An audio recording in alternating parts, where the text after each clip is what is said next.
West Coast Cookbook and Speakeasy with Chef Justice Putnam. Netrootsradio.com.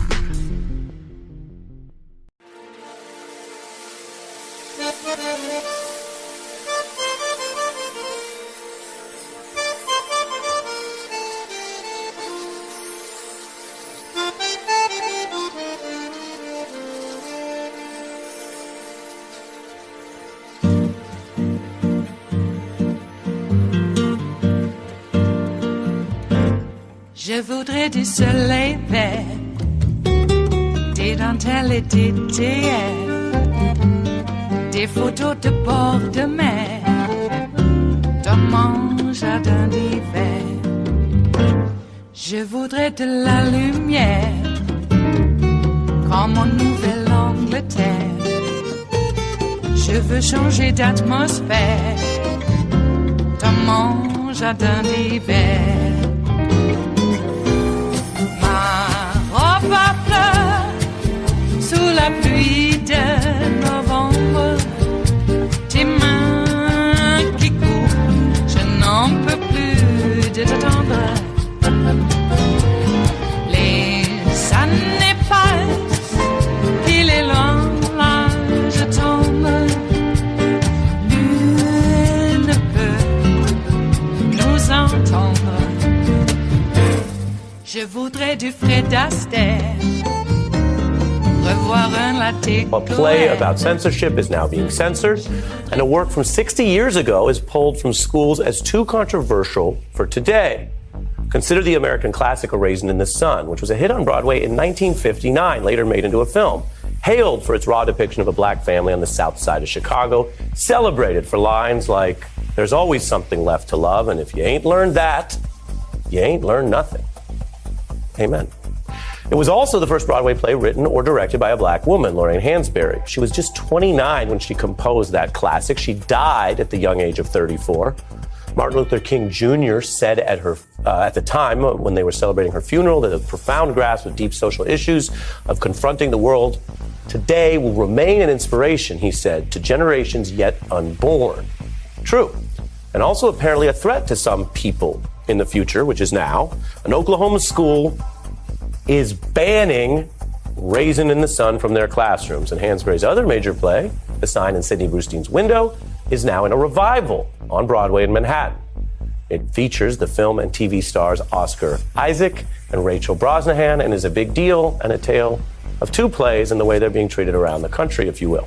So we turn to a special guest, playwright, HBO producer Jeremy O. Harris. He produced, among others, the revival of The Sign in Sidney Brustein's Window and the play Ain't No More, which received 6 Tony nominations. He's also the author of Slave Play, which you may have heard of because it holds the record for the most Tony nominations for a play. Welcome back to The Beat. Thank you for having me. I love being here. You look like it. We love it. We'll get to the plays. Yeah. But first, when you see a politician like DeSantis try to ban books and then accuse other people of doing the banning and the attacks on free speech, what do you see? I see someone who's running for their lives afraid, right? They're afraid of honesty, right? He says that there's this like fight against truth, but like the truth that is in the fight, right? That is like in battle right now is the truth of the lives we live, right? The lives of people of color, the lives of women. And that is what he wants to attack. He wants to attack queer people. He wants to attack black people, and he wants to attack women.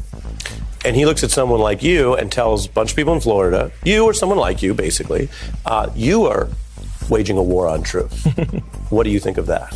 I think that is. I think it's written. It's been written since before I was born in so many different ways. As you mentioned, Orwell, Lorraine Hansberry. Like these are the tactics of the oppressors in their attempt to maintain some semblance, right, of their status in the world. Because what he sees is this encroaching sense that being a white, straight, cis man is somehow at threat because I could also get a job running for governor. Right.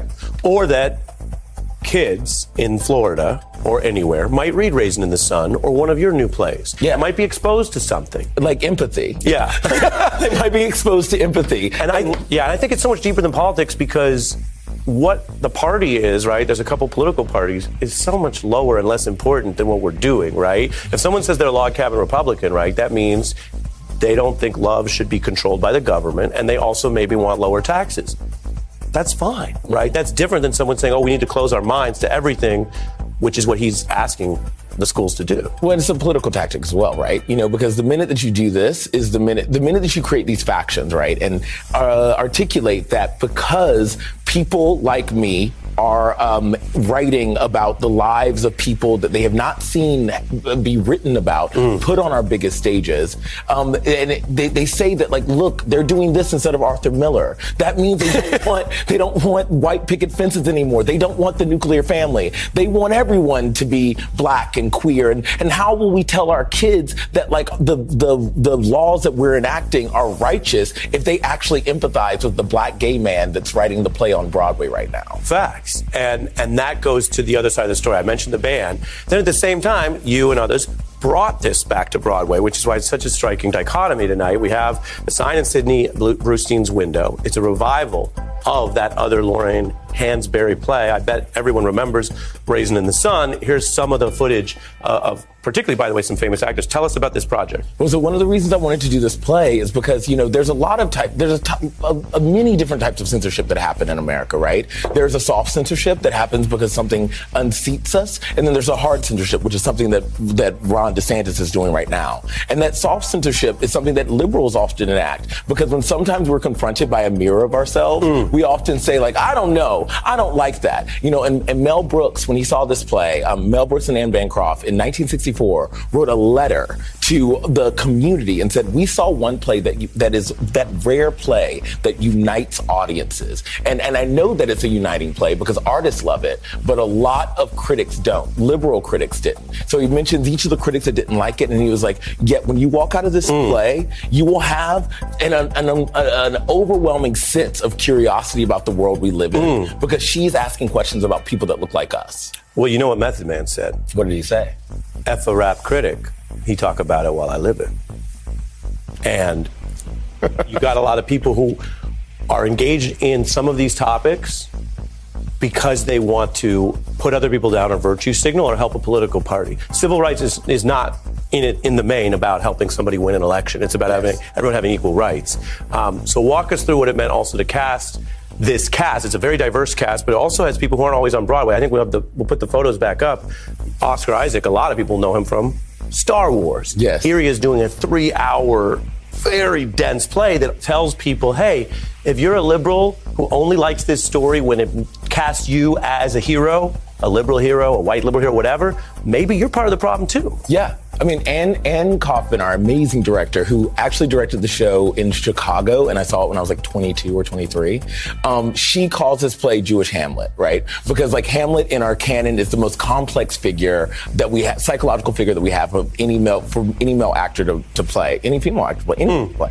And Sidney Brewstein exists in that form, right? But he's a Jewish American man, and he is rife with contradictions. And I know that, you know, Oscar is a wild stage creature because I saw him play Hamlet at the Public in Sam Gold's production. So when I found out that Rachel and Oscar were doing this play at BAM with the Anne Kaufman production, I said to myself, I need everyone in America to see this play. And the only way everyone in America sees a lost classic, a lost masterpiece, which is what Martin Sherman, the writer of Bent, told me. He's in his 80s. He's an octogenarian. He's amazing. But he told me he saw this play in 1964 when he was 22 on Broadway.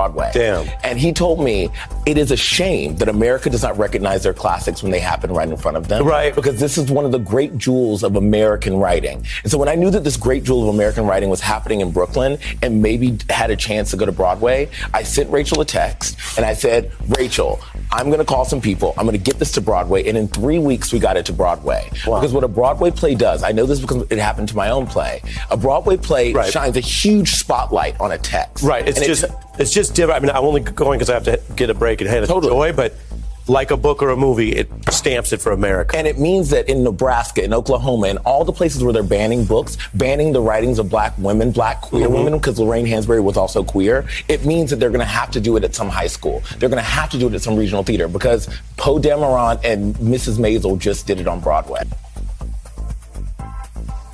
It is Friday, the 12th of May of 2023, and you are in West Coast Cookbook and Speakeasy. I am your chef de cuisine, Justice Putnam. Gunner the English Bulldog is our snoozing sous chef, and our daily special is Blue Moon Spirits Fridays, because we are all Nighthawks in the Diner of Life. We are. Okay, so we got the book bans, assault on the arts, maybe even plural assaults. I think it could be that too. Stripping away rights from women, LGBTQ people. I don't know, where's it going to stop? Oh, I know. Let's take away the rights from those who are, have to be transported around in wheelchairs, for instance. A pox on their house. I don't know. When is it going to stop? They keep arguing that you're taking the last group of people that we can be bigoted and discriminatory against. We have a constitutional right to be bigots and discriminate upon groups that we don't like. Why are you taking away our freedoms? But it seems like they keep adding on groups and saying it's the last group. We have found the last group that we can be bigoted against. Oh, wait a second. We got more. We got more people to be bigoted, racist, and let's line them up and take them to the camps. You know that's where it's going. We've seen this before. And you know what? People back in the 30s, 20s, 30s, 40s, they said the same thing. They had seen this before. The term pogrom was not an unknown quantity back in the day. In fact, every pogrom that occurred in Europe, and I don't know, all those Slavic countries as well. I guess that we could call that Europe. The Balkans and beyond. Every time there's a pogrom, we had a pretty big influx in our immigration. And not all of them said they were Jewish people escaping a pogrom. Because they didn't want to be identified and, I don't know, pogromed here. Well, now here we are.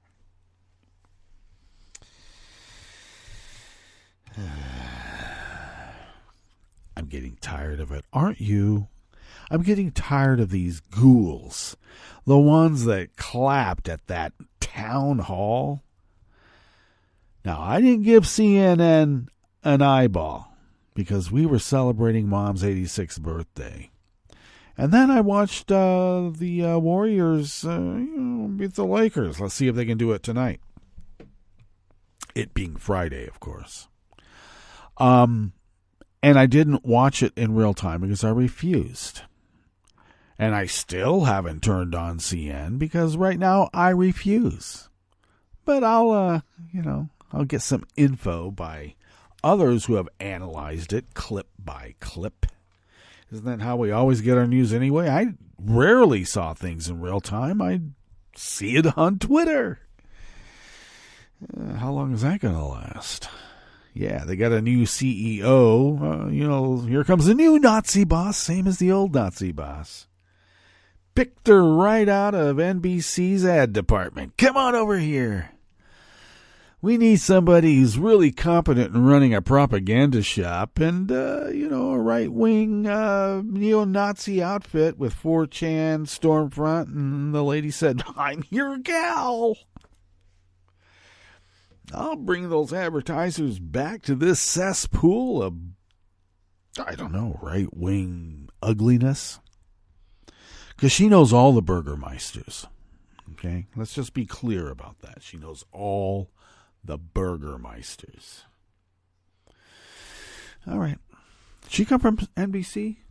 Is that true? Maybe she came from somewhere else. Ooh, I better not put the saddle on NBC. Maybe it is CNN that she came from. I am now wondering, where the heck does she come from? I had it up here and now I can't find it, but oh well.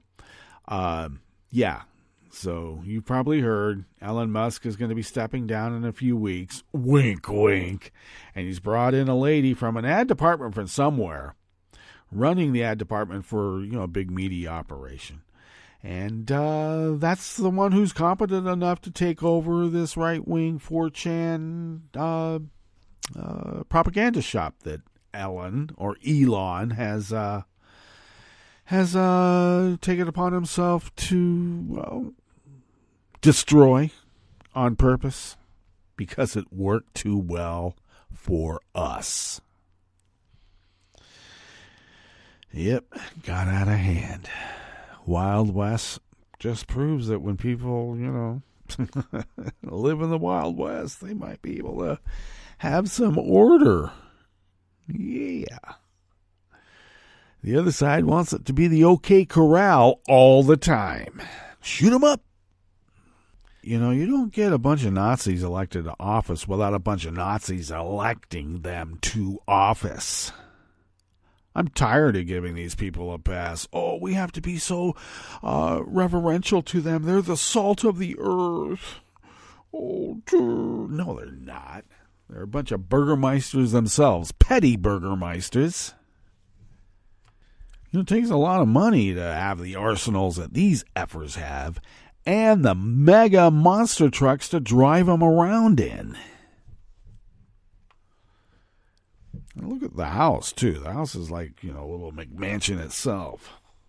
Now, it's not always the case. There's some lesser economically affluent. But when you saw the caravans of MAGA types on the highways around here, they got money. Because it's not cheap having the toys that they have. And I don't know, the days of leisure to be able to go around and harass people in their little towns or their little cities. You got a library, we got to go and terrorize that library. Libraries indoctrinating people into liberal thought, leftist stuff. Really? Welcome to the product of the Enlightenment. I know, that's now a bad word, but I always liked the idea that being enlightened meant that, you took rational thought to its logical path. And that was a good thing. Rather than superstition, capriciousness, arbitrary, pogrom. Let's have an arbitrary pogrom. Okay, yeah. Get him out of here. Well, I'm tired of it. I don't want to sit around and let a Nazi tell us what to do. We got to punch the Nazi, and then we got to punch him again. And we have to stop giving the people that elevate these Nazis to these positions of power, we have to stop giving them a pass. Yeah, I had a MAGA type who happened to be a relative, okay, my brother, who just whined and said, you don't respect my religious beliefs. You don't respect my beliefs in general. And I'm like, yeah, that's the first time you said something that's actually rational. Now, think why one wouldn't. Of course, we have to remember they're the victim and the hero in their play. They're both victim and hero. I am being put upon because I am the only one that can see the truth. Really? People who see the truth actually question it from 3 different angles to then maybe divine that I might be on the path to the truth, whatever that is. But I might be able to test its validity by coming at it from 3 different positions. Thus the term triangulate. Do it. MAGAs don't triangulate. Jeez. They barely una-angulate. What? I like to make stuff up. I'm a poet. No wonder education is being destroyed. They don't want rational reason thought, because what does that lead to? Representative democracy, apparently. Burn the books. You know, May 10th was book burning day in Nazi Germany. Just saying. Let's burn the books. They'll probably want to burn a few witch librarians in the process. Warlock ones, too. All right. It is Friday. We do have the French 77s virtually mixed and poured for your virtual imbibing pleasure. I should add that the French 77 is the most balanced cocktail in the history of cocktails, and that's not just my opinion. And I would even venture to say it's not an opinion at all. It is an actual fact. It is. Try it and you'll see. Okay, what do we have in store for you here in West Coast Cookbook and Speakeasy in the Bistro Cafe part as we begin? And, of course, we had old DeSantis getting shredded up top for his book bans and general assault on the arts, among other things. On the rest of the menu, a federal judge in Virginia ruled that 18 to 20-year-olds cannot be barred from buying handguns. Oh, good. Good.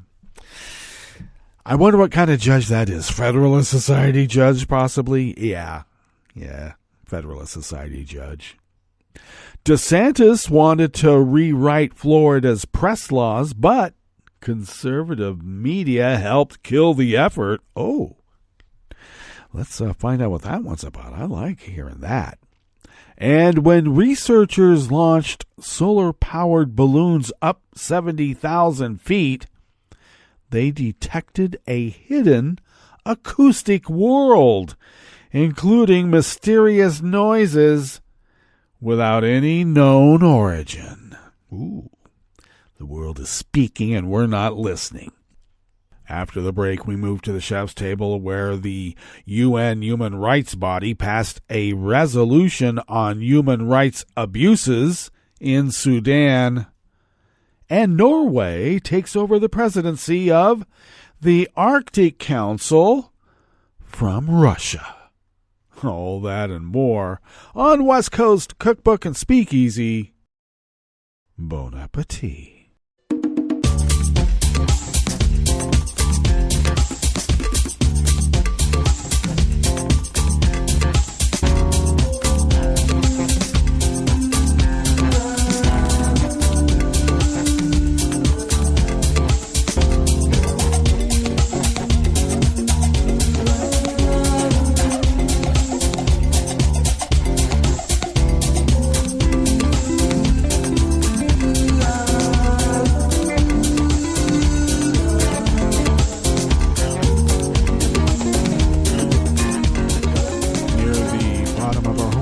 At netrootsradio.com. To the right of the page is the chat room link, and the chat room is monitored by Kelly Lincoln, and we thank Kelly for doing so.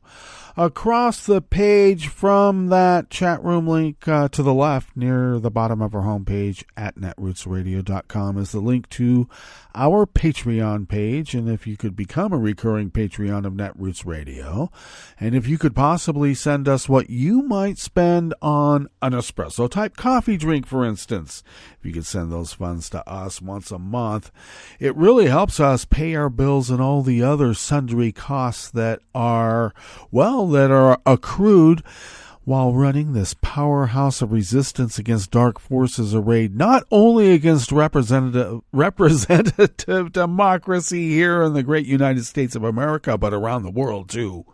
So thank you for allowing us to fulfill our civic duty as the founders originally intended so many years ago.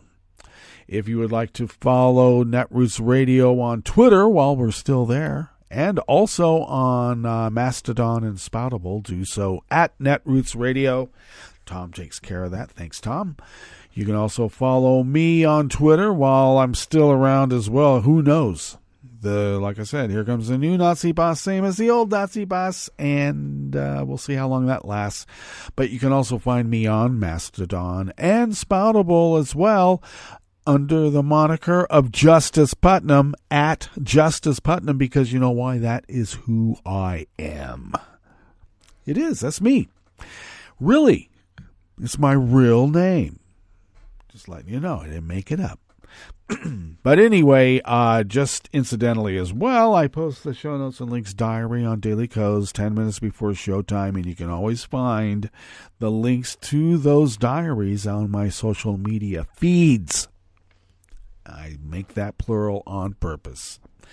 Of course, as you know, the show notes and links is where you can find the real reportage from, the stories and whatnot that we have curated for you and changed ever so slightly to fit our ways. Are they nefarious? Are they devious? No, we want to make it entertaining, and you know what we do. Anyway, if you would like to follow the show on Twitter, do so at Cookbook West, and pick up podcasts by way of Spreaker, Stitcher, TuneIn, iHeart, YouTube, iTunes, and wherever fine podcasts can be found, mixed in with all the rest of us, because we're all there, mucking up the works. Okay, got that out of the way, and it is Friday. Blue Moon Spirits Fridays, by the way. Drink up. This first offering in the Bistro Cafe of West Coast Cookbook and Speakeasy, as we begin sipping our French 77s way before noon. It's virtual, so it's okay. Is Out of the Washington Post by Salvador Rizzo. A federal judge in Virginia has declared unconstitutional a set of laws and regulations that prohibit federally licensed firearms dealers from selling handguns to 18 to 20-year-olds, finding that the measures violated the Second Amendment. No way. Because the statutes and regulations in question are not consistent with our nation's history and tradition, they therefore cannot stand. Oh, that's one of those right-wing talking points, that the only way you can do anything about guns or anything is if, back in the day, they had some sort of concern about in the side. It's crazy tune. Crazy tune? Yeah, it is. It's crazy town. Well, this guy sits in Richmond, and he concluded that in a 71-page opinion. Fluff. Gun control advocates say the decision, if allowed to stand, would significantly increase gun access for a population that research shows is more impulsive and responsible for a disproportionate number of fatal shootings. But attorneys on both sides of the case said they expected the Justice Department to appeal and request a stay, which would prevent Payne's ruling from taking effect while higher courts weigh the case. Elliot M. Harding, the attorney who argued to nullify the laws and regulations, said people under 21 years old are, for the moment, not allowed to purchase handguns from licensed dealers because a final order had not been entered. The judge set May 18th deadline for attorneys to submit recommendations for future proceedings in this matter. Although 18 to 20-year-olds previously could buy handguns in private sales or have a parent purchase a weapon for them. Wow, what if they did that with drugs? I wonder how that would work. But let's get back to the article. The decision issued on Wednesday would dismantle a legal framework that for decades has prevented licensed dealers from selling handguns to teenagers, said William T. Clark, an attorney with the Giffords Law Center to Prevent Gun Violence, which filed an amicus brief in the case, calling for the law issue to be upheld. It is a significant decision. We disagree with the outcome, Clark said, adding that there is compelling scientific evidence showing that teenagers are more impulsive and face unique elevated dangers from firearms. So no wonder the judge ruled against it. Science proved it to be an issue, but one's strongly held religious belief must prevail.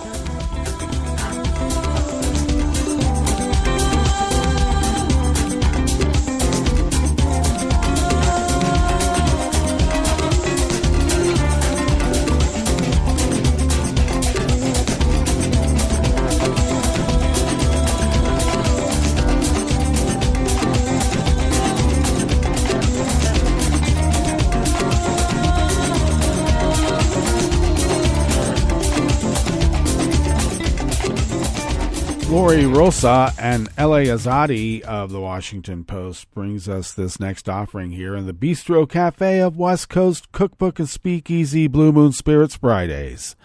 Florida Governor Ron DeSantis got most of what he encouraged the state legislature to pass as he gears up for a likely presidential run. Lawmakers swiftly approved a 6-week abortion ban, expanded restrictions on discussing sexual orientation and gender identity in schools, and more money to transport migrants to other states. But there was one notable exception. His push to rewrite defamation law and challenge press rights failed to advance beyond a committee vote. Opposition came from an unexpected sector, conservative media, and lawmakers. When it came to backing what First Amendment experts and journalists called a radical rewriting of press freedom laws, DeSantis-friendly outlets responded with a rare show of resistance from media companies that, by and large, support the governor's agenda. He pushed his luck, and he was doing so well, pushing everything and getting it, said Javier Manieres, publisher of the conservative news site The Floridian. He got stung and a slap on the wrist from his supporters. That's all.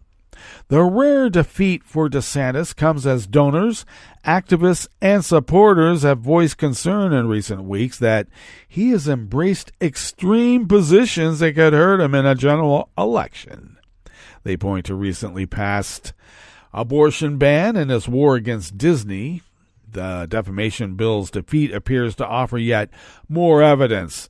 There are limits on how far supporters will go in backing some of the more controversial culture wars-driven targets.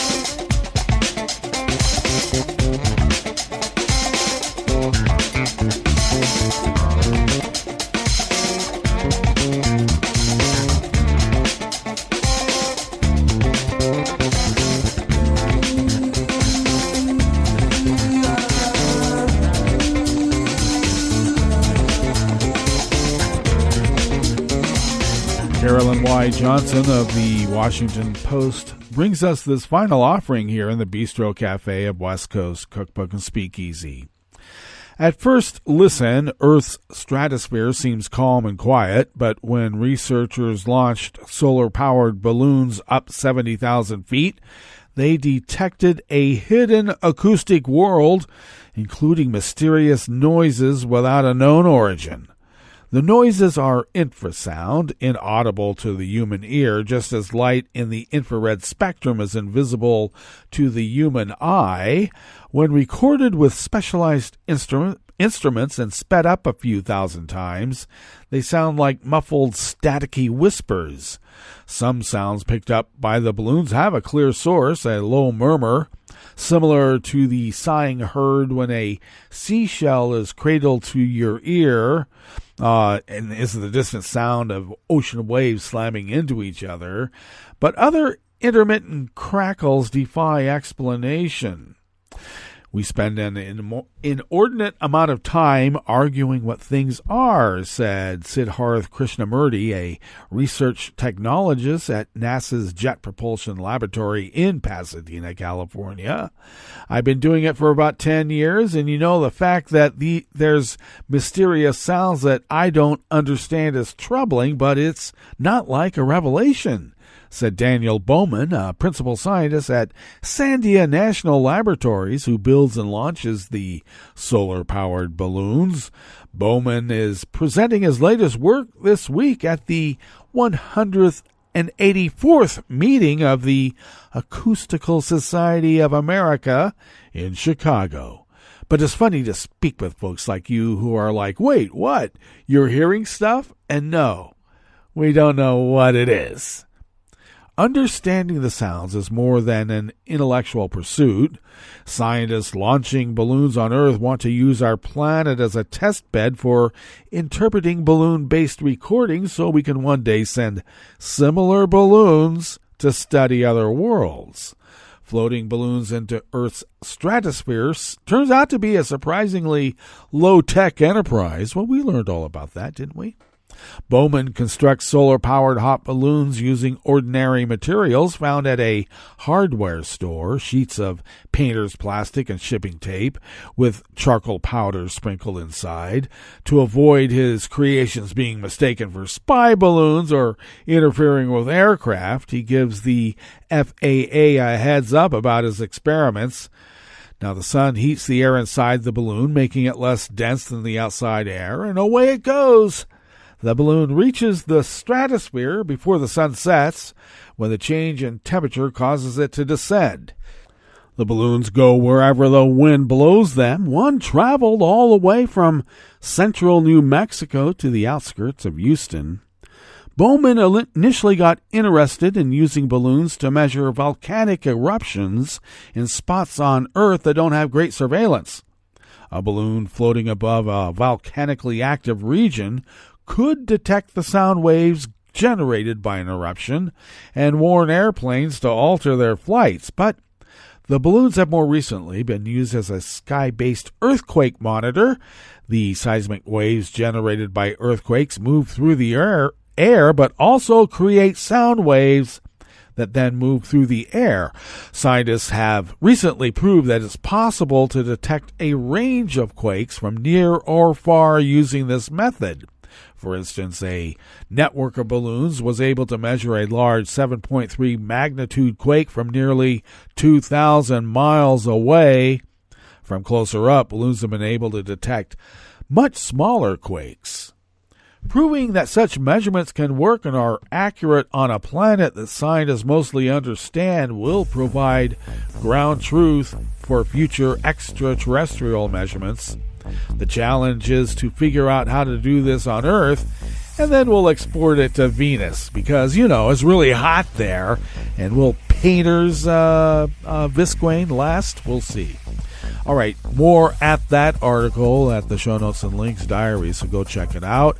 And let us now go to our break, and when we get back from that break, we will go through weather from around the world, and we will finish up with the stories that we've curated for you today. You are listening to West Coast Cookbook and Speakeasy, and we will be right back. You are listening to netrootsradio.com. Please hang up and try again.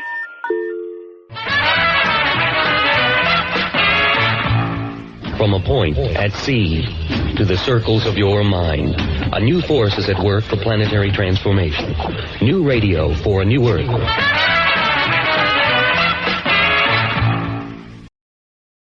This is Take Two Movie Review. I'm Kim Lowe. This week, Word to Your Mother. Beau is Afraid is a hard movie to classify. Presented in 5 identifiable chapters, it could be called a horror comedy, but it's more like a psychological thriller with some really dark, humorous parts. At its core, the plot of Beau is straightforward enough. A man tries to return to his childhood home after hearing that his mother has died unexpectedly in a freak accident. Of course, since this is Ari Aster, the writer-director of the previously unlikely hits Heredity and Midsummer, we know that a bizarre ride is in the offing.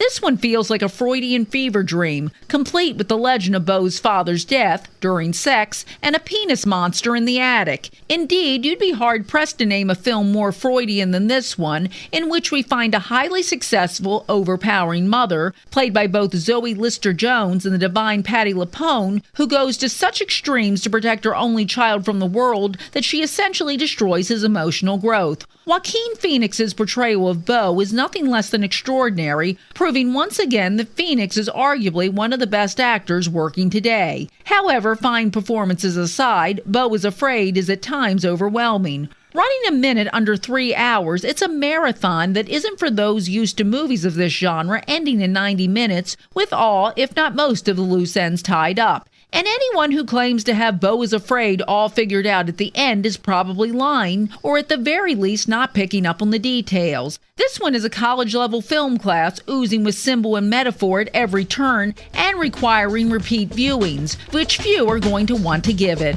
This has been Take Two Movie Review. I'm Kim Lowe. Catch up with us at take2moviereview.com and feed us back on our channel on YouTube.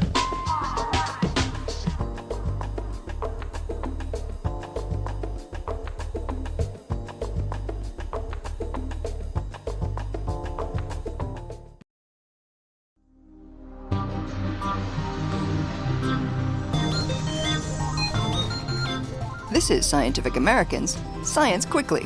I'm Karen Hopkin.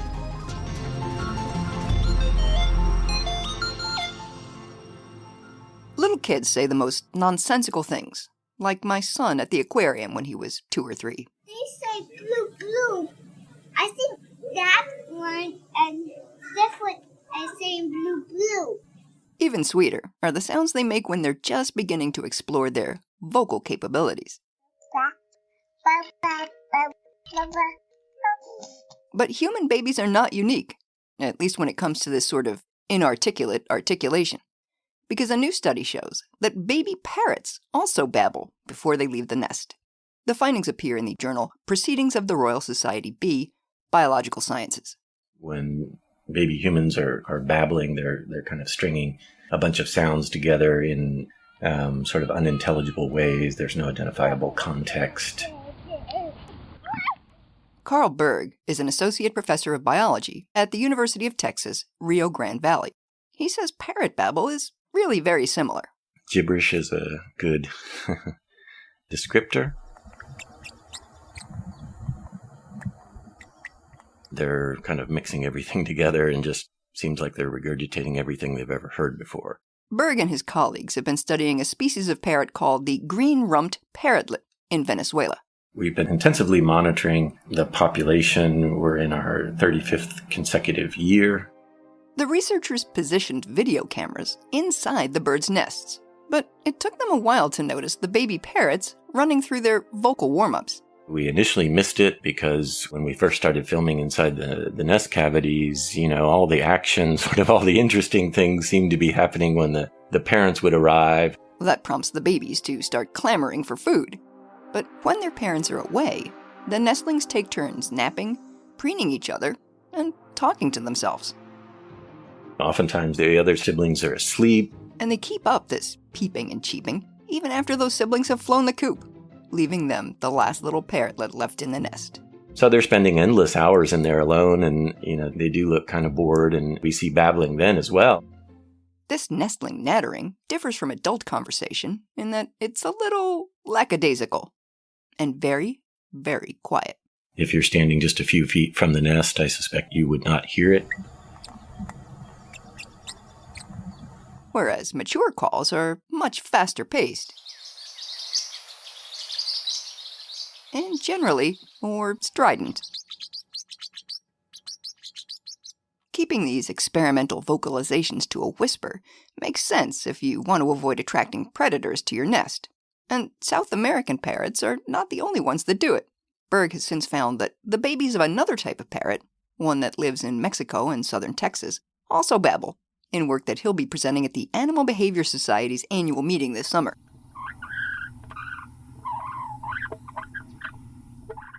Now, as to what all this babbling is about, Berg says it's not likely a form of social communication, because the birds often do it when no one else is listening.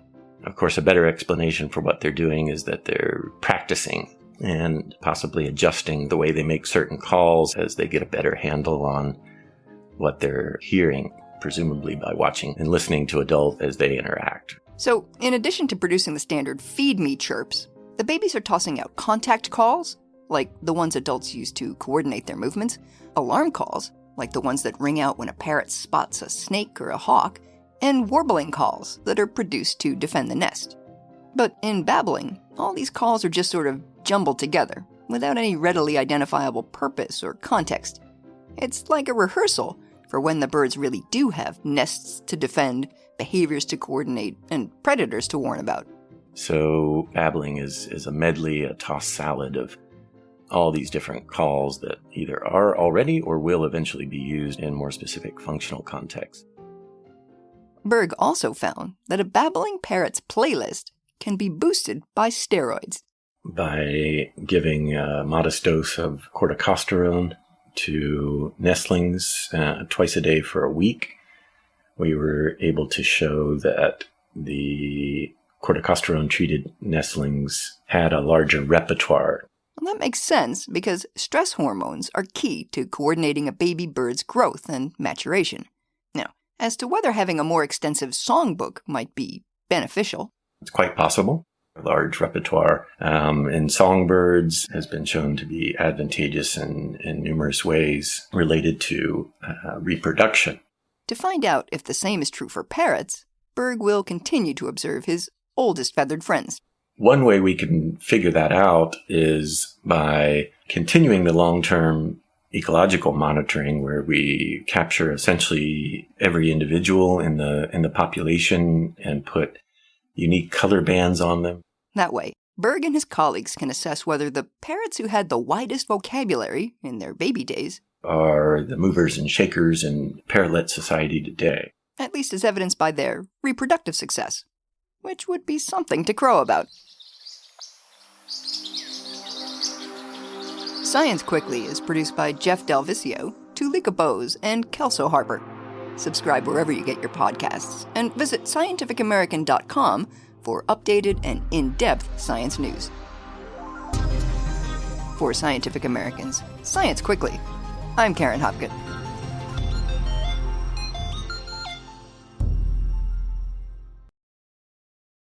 We're the Goo Goo Dolls. We're fortunate that our daughters have what they need to grow and learn. But that isn't the case for nearly 13 million kids in the U.S. that struggle with hunger. Childhood hunger is a heartbreaking reality that Feeding America is working to change. Each year, the Feeding America network of food banks rescues billions of pounds of good food that would have gone to waste and provides it to families and children in need. You can help kids in need in your community by visiting feedingamerica.org.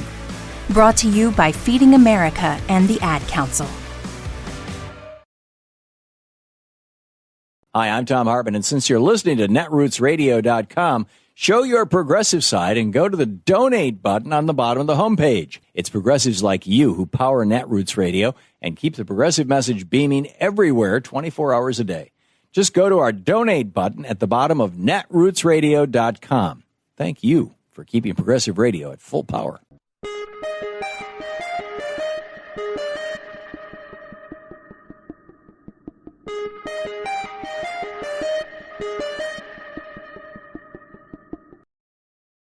I'm Rick Smith, and this is Labor History in 2. On this day in labor history, the year was 1856. Workers of Melbourne, Australia, marched to celebrate a victory in the campaign to win the 8-hour workday. At the time, it was common to work as long as 12 or 14-hour days. A gold rush had brought a building boom to Melbourne. This meant long, tough work days for workers in the building trades. Frustrated by the working conditions, trade laborers began to mobilize for a shorter workday. That March, stonemasons working on public works projects, including Melbourne University, walked off the job. They wanted a reduction in their workday from 10 hours to 8. They won the 8-hour day at the same wages they had earned for the longer day. 8 hours became the standard for trade labor. From the masons, it spread to the carpenters, bricklayers, painters, and other skilled trade workers. To celebrate the masons' victory, a march was planned on the outskirts of Melbourne. The festivities included games, speeches, and even fireworks. For the celebration, a banner reading 8 hours labor, 8 hours recreation, 8 hours rest declared the message of the movement. The 888s became a symbol for labor. The next year, another 8-hour procession was held on April 21st. The march became an annual tradition for labor for the next 95 years. In 1879, the day was declared a public holiday. The march reached its peak before World War I. Thousands gathered to cheer the procession of the 8-hour men. From the United States to Australia and to many places in between, the campaign for the 8-hour workday showed the power of working people. Labor History in 2 brought to you by the Illinois Labor History Society and The Rick Smith Show. For more information, go to laborhistoryin2.com.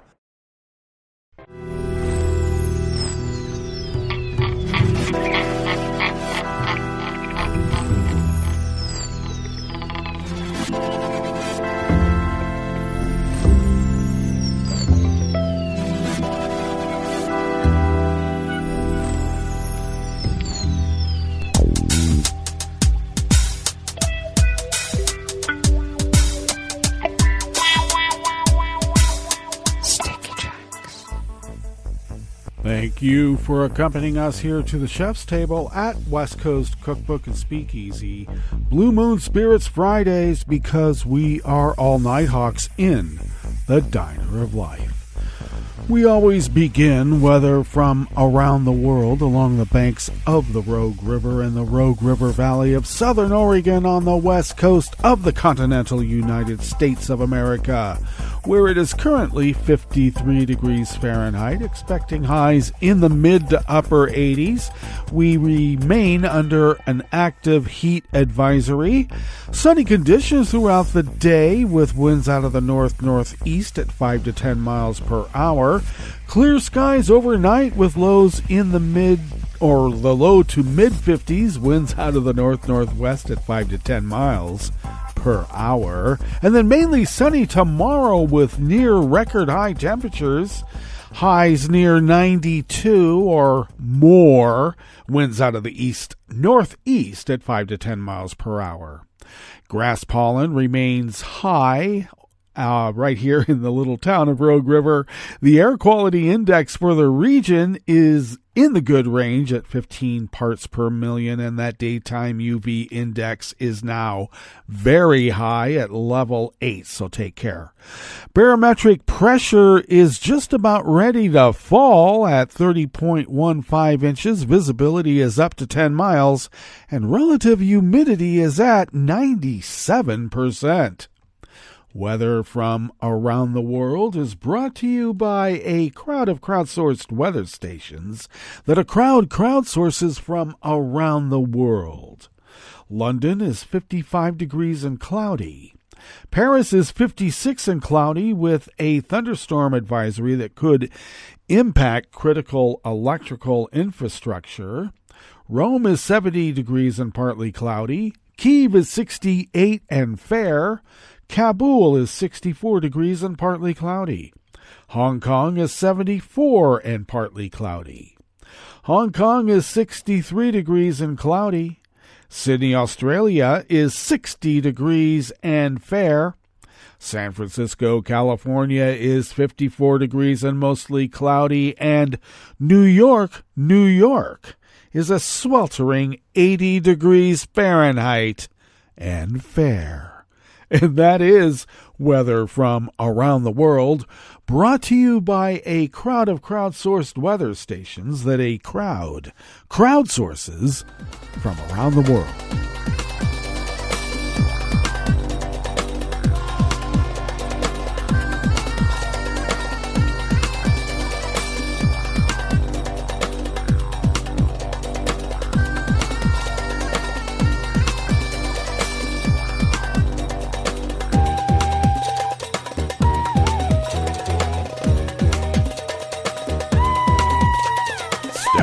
The Associated Press brings us this first amuse-bouche here at the chef's table at West Coast Cookbook and Speakeasy.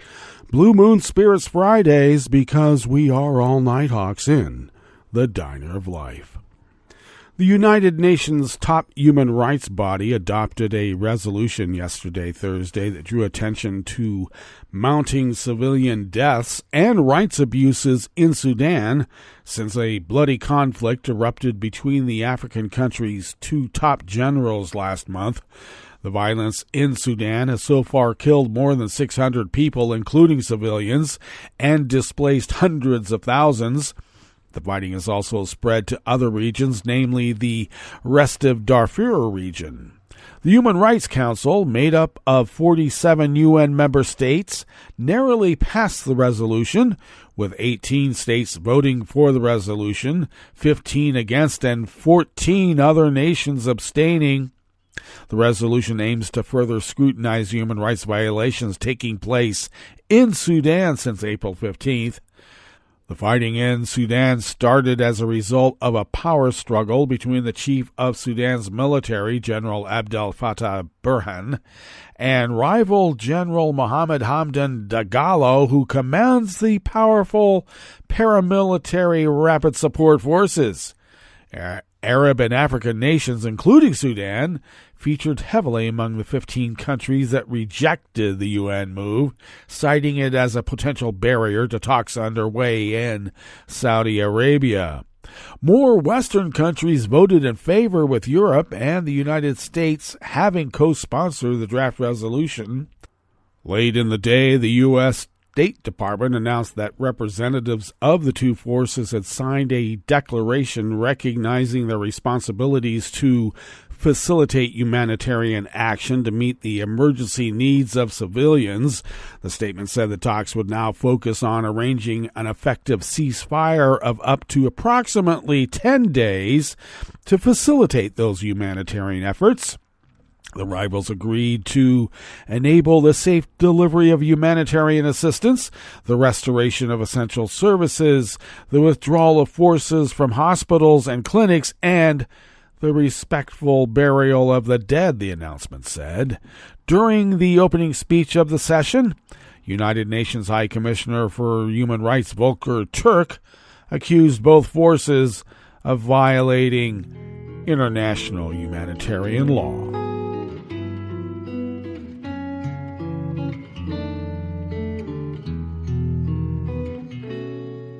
Je te donne c'est mon amour pour la vie entière, la promesse de me trouver à tes genoux. Aussitôt que tu m'appelles, rester toujours fidèle, c'est tout, c'est tout. Je te donne tous mes printemps, mes étés de mer, mes automnes quand les feuilles tombent partout. Si ce n'est pas une bonne affaire, je te donne tous mes hivers. Jan M. Olson of the Associated Press brings us this final amuse-bouche here at the chef's table at West Coast Cookbook and Speakeasy. Norway, yesterday, Thursday, took over the Arctic Council's rotating chairmanship from Russia amid questions about what role the 8-country intergovernmental body can play in protecting the polar region after the invasion of Ukraine prompted Western countries to suspend cooperation with Moscow. The Arctic Council, which does not deal with security issues but makes binding agreements on environmental protection and gives a voice to the indigenous peoples of the Arctic region, was one of the few settings where Western countries and Russia worked together closely. But the United States, Canada, Denmark, Finland, Iceland, Norway, and Sweden decided to pause their work with Russia in the Council shortly after Moscow launched the full-scale war in February of 2022. As a result, research involving Russia on issues ranging from climate change to polar bears has been put on hold, and scientists have lost access to important facilities in the Russian Arctic. Nonetheless, Norway vowed to keep the Council's work moving forward as it assumed the rotating 2-year chairmanship from Russia. The Council has been a key forum for Arctic stakeholders to address climate change and other environmental challenges in the region, where melting sea ice is opening up new areas to shipping and offshore and oil and gas exploration. Countries including France, Germany, China, Japan, India, and Korea attend the meetings of the Arctic Council as observers. The handover took place in an online ceremony with member states' Arctic ambassadors rather than foreign ministers attending. The Council issued a statement recognizing the historic and unique role of the Arctic Council and acknowledging the commitment to safeguard and strengthen it. Well, that brings us to the end of our broadcast period for the day and the week. But you do know Netroots Radio broadcasts on, and we will meet up here on Monday for River City Hash Mondays. So do stay tuned to Netroots Radio all day, all night, and all weekend for all the breaking news as it breaks, and we will meet up here on Monday, right here in West Coast Cookbook and Speakeasy. Bon appetit.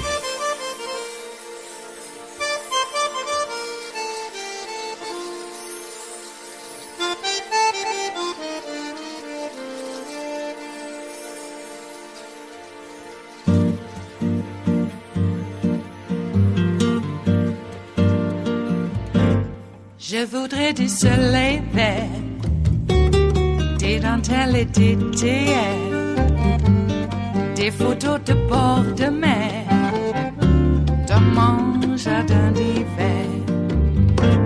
Je voudrais de la lumière, comme en Nouvelle-Angleterre.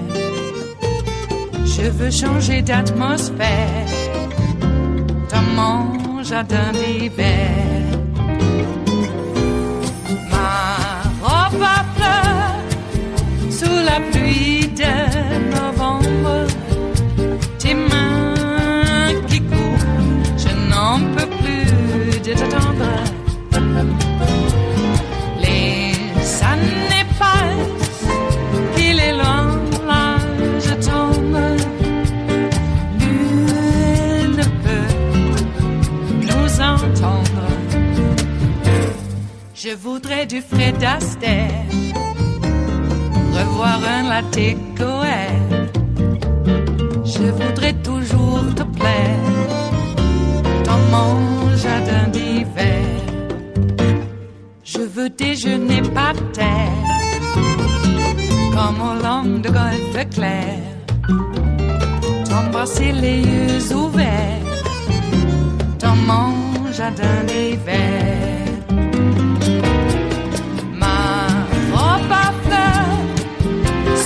Pluie de novembre, tes mains qui courent, je n'en peux plus de t'attendre. Les années passent, il est loin, là je tombe. Nul ne peut nous entendre. Ba-da-da-dum-di-da-dum. Ba-da-da-dum-di-da-dum. Ba-da-da-dum-di-da-dum. Dans mon jardin d'hiver. Ba-da-da-dum-di-da-dum. Ba-da-da-dum-di-da-dum. Ba-da-da-dum-di-da-dum. Dans mon jardin d'hiver. Dans mon jardin d'hiver. Dans mon jardin d'hiver.